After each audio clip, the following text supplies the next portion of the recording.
রামিসার এই হত্যাকারীর সর্বোচ্চ শাস্তি ইনশাআল্লাহ আগামী 1 মাসের মধ্যে নিশ্চিত করবে। দীর্ঘদিনের ফ্যাসিবাদী শাসন শুধুমাত্র দেশের মানুষের অধিকার আর দেশের অর্থ সম্পত্তি লুট করেনি, বিচার বিভাগ সহ দেশের সমস্ত প্রতিষ্ঠানগুলোকে ধ্বংস করে দিয়েছে।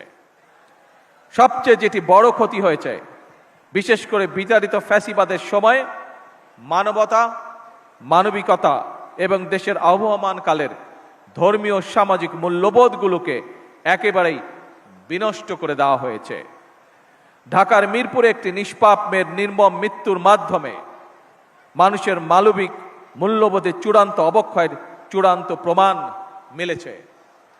প্রিয় উপস্থিতিবৃন্দ, প্রিয় ভাই বোনরা, এ বিষয়ে একটি কথা আজকের এই অনুষ্ঠানে আমি পরিষ্কারভাবে আপনাদের সামনে তুলে ধরতে চাই। এই ধরনের শিশু নির্যাতন বা নারী নির্যাতন বর্তমান সরকার কোনোভাবেই মেনে নেবে না এবং বর্তমান সরকার রামিসার এই হত্যাকারীর সর্বোচ্চ শাস্তি ইনশাআল্লাহ আগামী 1 মাসের মধ্যে নিশ্চিত করবে এবং সেই সর্বোচ্চ শাস্তি হচ্ছে মৃত্যুদণ্ড,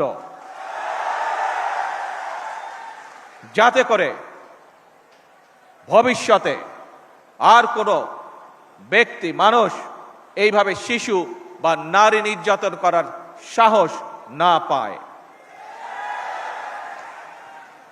উপস্থিত সম্মানিত সকল উপস্থিতিবৃন্দ, একটি নিরাপদ মানবিক রাষ্ট্র এবং সমাজ প্রতিষ্ঠা করতে হলে আমাদেরকে আইনের শাসন প্রতিষ্ঠা করতেই হবে।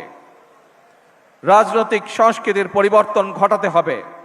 একই সঙ্গে আমাদের জাতীয় জীবনে পুনরায় বাংলাদেশের আবহমানকালের ধর্মীয়, সামাজিক, সাংস্কৃতিক মূল্যবোধের পুনর্জীবন ঘটাতে হবে।